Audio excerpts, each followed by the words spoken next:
New York Times writers Stuart Thompson and Charlie Wurzel had an opinion piece over the weekend on how right-wing influencers have embraced extremist views and how Facebook rewarded them. Stuart and Charlie wrote in part this: Facebook's algorithms have coaxed many people into sharing more extreme views on the platform, rewarding them with likes and shares for posts on subjects like election fraud and conspiracies. A journey through their feed offers a glimpse of how Facebook rewards exaggerations and lies. Yes, it does. Yes, it does. Yes, it does. But the rewards are trivial compared with the costs.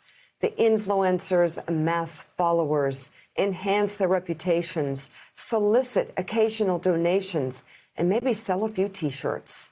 The rest of us are left with democracy buckling under the weight of citizens living in an alternate reality. That is so well put.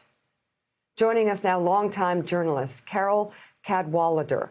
She broke the Cambridge Analytica Facebook story where a whistleblower described how the firm linked to former Trump advisor Steve Bannon compiled user data to target American voters during the 2016 election.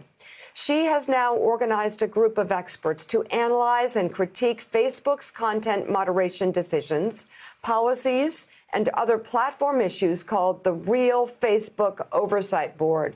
Thank God for her. Thank you so much, Carole, for being with us. Greatly appreciate it. When I saw this article yesterday, thought immediately of you. Mika and I loved your TED Talk, obviously. Loved it. It was so compelling. And have been following what you've been doing. But this really came on the heels of the Twitter study showing that misinformation dropped 73% when Twitter stopped allowing the President of the United States to lie about American democracy, to lie about his opponents, to lie about elections. You combine Twitter, the toxicity that Twitter made billions off of during Donald Trump's reign, and what Facebook has been able to do. And it's hard not to look at those two sites and say they had a lot to do not only with that insurrection, but with American democracy and democracy across the globe being severely damaged.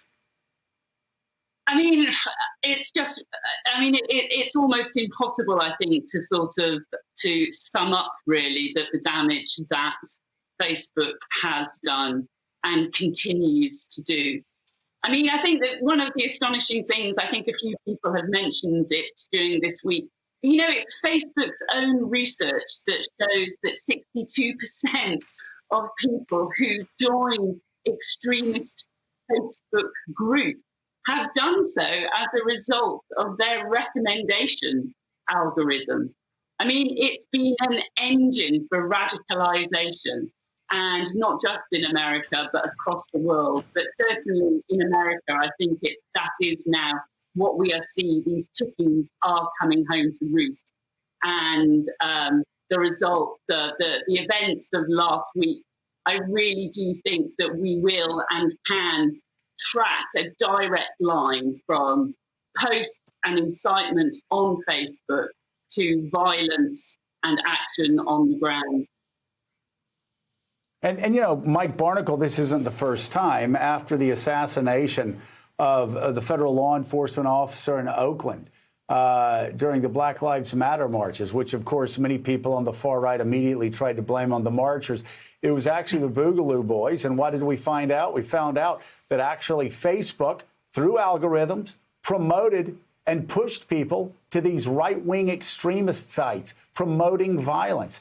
We have the same thing happening here. I mean, nothing ever changes with Facebook. Nothing ever changes. They're undermining American democracy, and nobody does anything about it in the United States Capitol.